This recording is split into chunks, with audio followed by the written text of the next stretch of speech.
Praise the lord. దేవునికి స్తోత్రం. సాటి లేని జీవము గల సర్వశక్తిమంతుడైన యేసయ్య పరిశుద్ధ నామంలో అందరికీ బ్లెస్సింగ్ బీయింగ్ క్రిస్టియన్ తరపున వందనాలు. మరి మన A to Z క్రిస్టియన్ రూల్స్లో భాగంగా ఈరోజు ఆల్ఫాబెట్ జీ అంటే జెడ్, జెలట్రీ, అత్యుత్సాహం, ఆసక్తి అనే మాటను ధ్యానిద్దాము. దీనికి కీవర్డ్స్గా రోమిలకు రాసిన పత్రిక 12వ అధ్యాయము 11వ వచనం. ఆసక్తి విషయంలో మాంద్యులు కాక ఆత్మయందు తీవ్రత గలవారై ప్రభువుని సేవించుడి. దేవునికి స్తోత్రం. యాక్చువల్లీ యేసు ప్రభు శిష్యుల్లో మరి యేసయ్యకున్న 12 మంది శిష్యుల్లో మరి సీమోను జెలోటే అని ఉంటుంది కదా. మరి మత్తయి సువార్త 14, మార్కు 3:18, లూకా సువార్త 6:15 మనం చూసినట్లయితే అక్కడ జెలోతో అనబడిన సీమోను అని ఉంటుంది. కింద మతాభిమాని అని, అంటే దేని మీదైనా ఎక్కువ ఆసక్తి, తను రిలీజియస్ ఇష్యూస్ మీద ఎక్కువ ప్యాషనేట్గా ఉంటారు కాబట్టి జెలోతో అని అంటారు. ఈ జెలట్రీ అన్నా కానీ అత్యుత్సాహం, ఆసక్తి. మరి ఈ లోకంలో ప్రతి క్రైస్తవుడు కూడా దైవికమైన కార్యాల ఎడల ఆసక్తి కలిగి ఉండాలి. లోకంలో అనేకమైనవి మనకు ఆశ చూపించేవి, ఆసక్తిని పురుకొల్పోయేవి ఉన్నప్పటికీ ప్రతి క్రైస్తవుడు కూడా వార్డ్లీగా కాకుండా గాడ్లీగా ఉండాలి.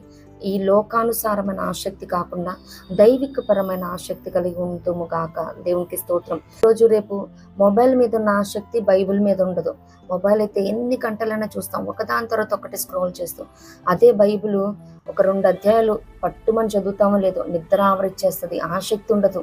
మొదటి కీర్తనలో ఉంటుంది కదా, దివారాత్రము యెహోవా ధర్మశాస్త్రమును ఆనందించుచు ధ్యానించువాడు ధన్యుడని ఉంది కదా. దివారాత్రం ఎక్కడ, రోజుకి 5-10 చొప్పున చదవటం, ఉదయం సాయంత్రం 5 చొప్పున చదవటానికి అలసిపోతున్నారు. మరి ఈ రీతిగా ఉండకూడదు.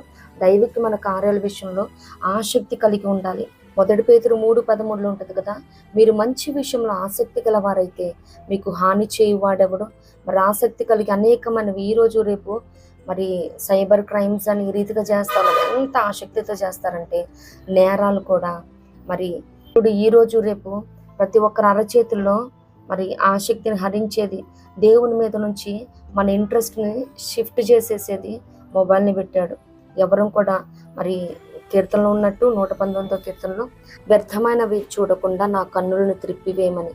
అలాగే యోబు గారు కూడా నా కన్నులతో నేను నిబంధన చేసుకున్నాను అంటున్నాడు కదా. అలాగే మరి ఆగూరు అక్కడ 30వ సామెతలో ఉంటుంది కదా, వ్యర్థమైనవి అబద్ధాలను దూరపరచమని ప్రార్థన చేస్తూ ఉన్నాడు.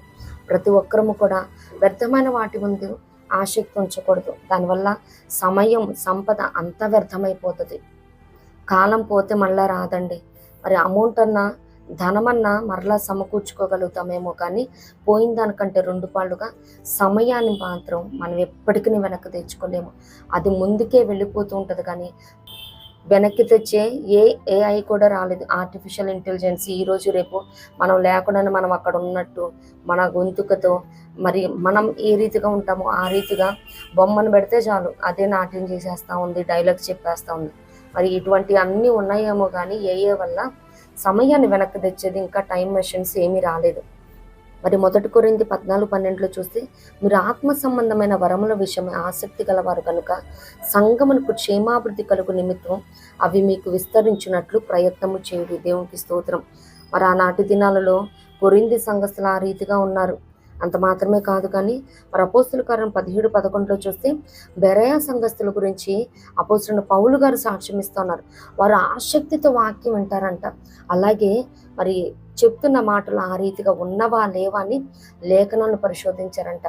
మనం అసలు వింటమే అంతంత మాత్రం, ఇంకా ఆ రీతిగా ఉందా లేదని కూడా పరిశోధనలా మరి ఎవరు ఈ రీతిగా ఉండగలరు. సాత్వికమైన, యోగ్యమైన, మంచి మనస్సాక్షితో, ఆసక్తితో వాక్యాన్ని వినబద్దులమైన.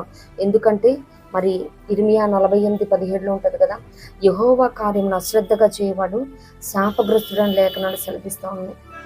వారు సౌలు గారు ఎంతో ఆసక్తి గలవారు కదా. మరి ఆసక్తి కలిగంట సంఘాన్ని హింసించాడంట. మరి ఫిలిప్పి 3:6 చూస్తాము.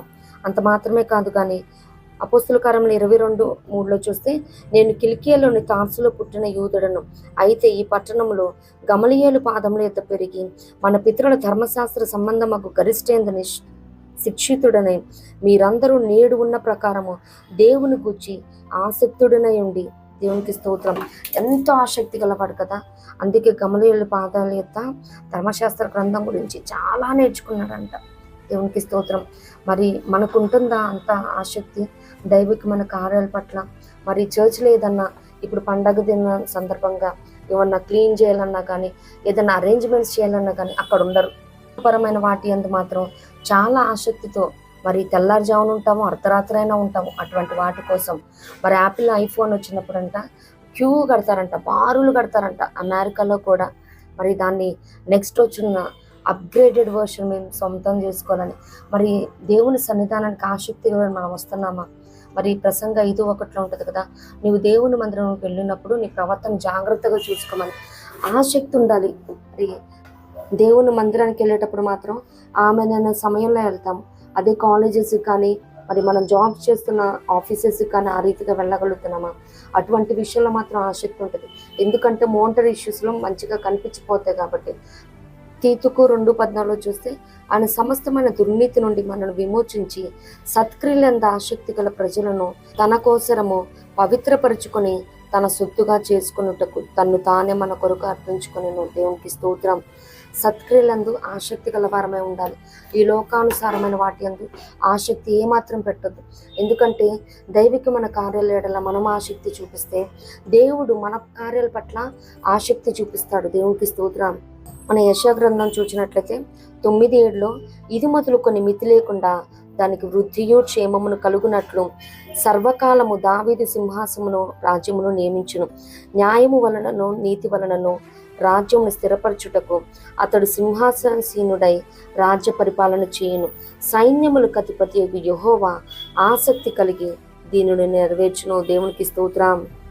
అలాగే యెషయా గ్రంథము 37, 31, 32 చూస్తే యూదా వంశంలో తప్పించుకుని శేషము ఇంకను క్రిందికి వేరు తన్ని మీదికి ఎదిగి ఫలించును. శేషించు వారు యెరూషలేము నుండి బయలుదేరుదురు, తప్పించుకుని వారు సియోను కొండల నుండి బయలుదేరుదురు. సైన్యములకు అధిపతి యెహోవా ఆసక్తి దీనిని నెరవేర్చును. దేవునికి స్తోత్రం. మరి దేవుని కార్యాల పట్ల మనం ఆసక్తి కలిగి ఉన్నప్పుడు మనల్ని సమకూర్చడానికి, అలాగే మనకు అవసరమైనది సిద్ధపాటు చేయటానికి, స్థిరపరచటానికి దేవుడు ఆసక్తి కలిగి తన కార్యాలను చేస్తాడు. ఈ లోకపరమైన ఆసక్తి వల్ల మరి మన ఆరోగ్యం చెడిపోతే, సంపద పోతే, సమయం పోతుంది. దానివల్ల ఉపయోగమే లేదు. మరి ఇతరులను బాగు చేయటానిక అది కూడా లేదు. మనం చెడిపోతాం, ఇతరులను కూడా చెరుపుతాం. ఈ రీతిగా ఏ ఒక్క క్రైస్తవుడు కూడా ఈ లోకపరమైన వాటి యందు ఆసక్తి కలిగి ఉండదు. మరి ఈ 31st నైట్ మరి యవన బిడ్డలు ఎంత ఆసక్తి అంటే ఇంక మందిరానికి బయలుదేరుతున్నట్టు అన్నీ రెడీ చేసుకుంటారు, బైకులు వేసుకొని. మరి ఎన్ని రకాల కంటే 31st నైట్ డిసెంబర్ దుష్ట ప్రభావం ఎంతగా పనిచేస్తుంది అంటే యవన బిడ్డల మీద అనేకమైన కేసెస్ మనం చూస్తూ ఉంటాం. మరి పబ్బులు, షికార్లని గోలలు చేసుకుంటూ అరుచుకుంటూ రోడ్ల మీద తిరగటం వల్ల ఉపయోగం ఏంటండి? మరి యవన బిడ్డల మీద దుష్ట ప్రభావం ఈ నైట్ చాలా బాగా పనిచేస్తుంది. మరి ప్రతి ఒక్కరు కూడా వాచ్ నైట్ సర్వీస్లో పార్టిసిపేట్ చేసి 2025 సంవత్సరం మొత్తం కాచి కాపాడిన దేవునికి కృతజ్ఞతాస్తుతులు కుటుంబాలుగా చెల్లింపబద్దులు మనం. అంత మాత్రమే కాదు, ఆసక్తి కలిగి దేవుడు ఈ సంవత్సరం మరి రానున్న 2026 ఏ మాట ద్వారా నన్ను, నా కుటుంబాన్ని పరిచయం దర్శించనై ఉన్నాడు అని కృప కొరకు కనిపెట్టుకుందుము గాక. ఇట్టి కృప ప్రభు మనందరికి అనుగ్రహించును గాక. ప్రభు కృప మనందరికి తోడైందును గాక. ఆమేన్.